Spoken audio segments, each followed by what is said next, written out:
Hello, everyone, and fellow authors, especially. I'm just showing off my new desk chair. As you can see, it's a Lord of the Rings desk chair.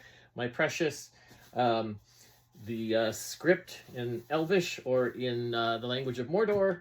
And for the back, we've got one ring to rule them all, the sword, the ring, etc., etc. Pretty happy with it. It's replacing a desk chair that's about 14 or 15 years old. So this one is very comfortable. However, that's not why I'm actually here. I'm here to talk to you about Barry's Reads and Recommends.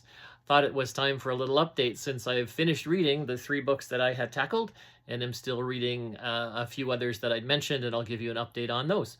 I hope your day or night or wherever you are in the world is going well. If you're trying to figure out what the t-shirt is, it's actually a sweater. It's a Venom Carnage sweater. It's kind of vicious as you look farther down, but we won't worry about that. What we will worry about is talking about the books that I finished reading. So, my favorite of the 3, I'll leave till last. How's that? The Mistletoe Mystery by Nita Prose. Interesting Christmas story. So-so.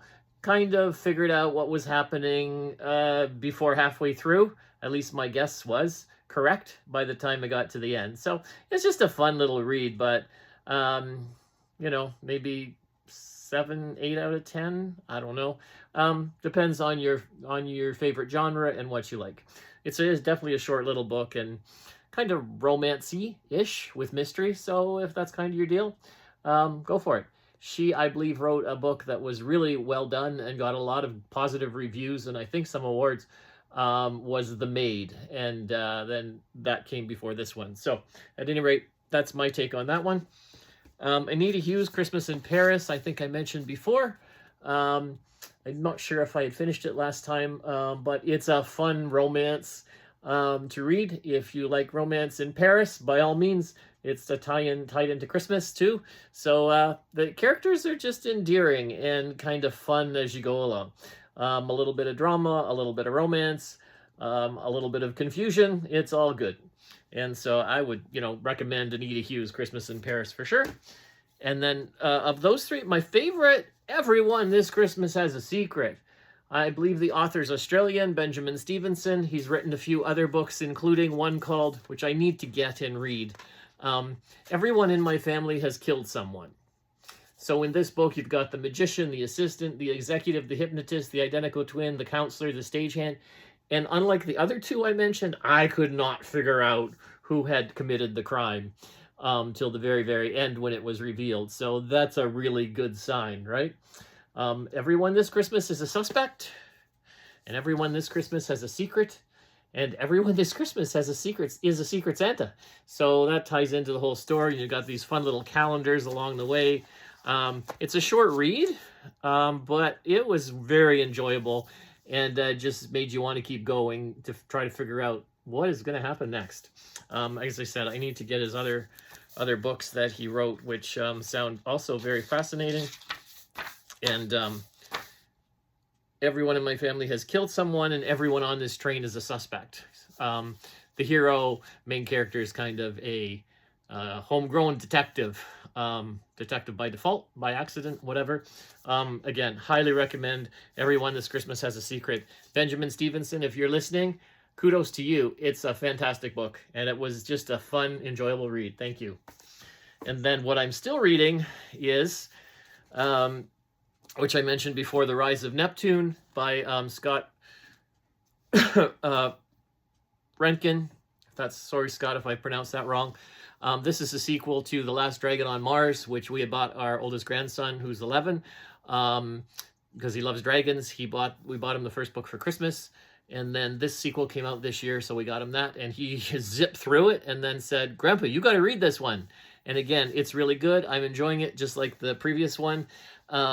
I love his style of writing. The sentences are short and crisp. I wish I could do that from my kids' book somehow.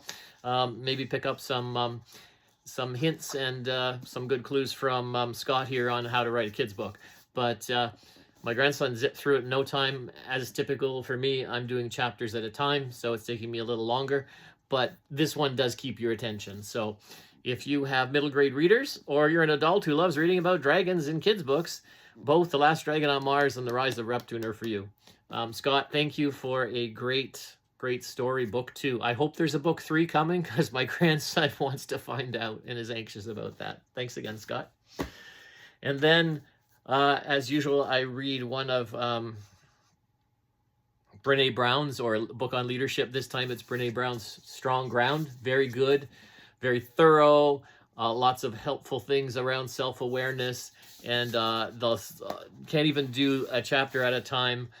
For this last one I'm in the middle of now on grounded confidence, there's a lot of different things in it, so I'm just doing like a section at a time. So I'm up to, this one's on awareness, I'm up to situational awareness. Lots of insight, great for character building, for leadership, for organizations, for being grounded. The lessons of daring leadership, the tenacity of paradox, and the wisdom of the human spirit. Lots of good stuff here.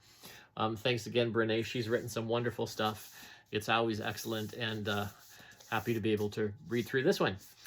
And so I'm still doing, as I said, The Rise of Neptune, Brene Brown, and then my newest one that I started, my wife gave to me and said I would probably enjoy it. I've only gotten as far as the introduction, but it's Christians in the City of Montreal. It's kind of a study through a number of decades of how Christianity is lived out in Montreal in various ways. The author is Glenn Smith, who had a lot of help, did a lot of interviews and so on. So I'm really curious as I get into it what I might learn about Christians in the wonderful Canadian city of Montreal.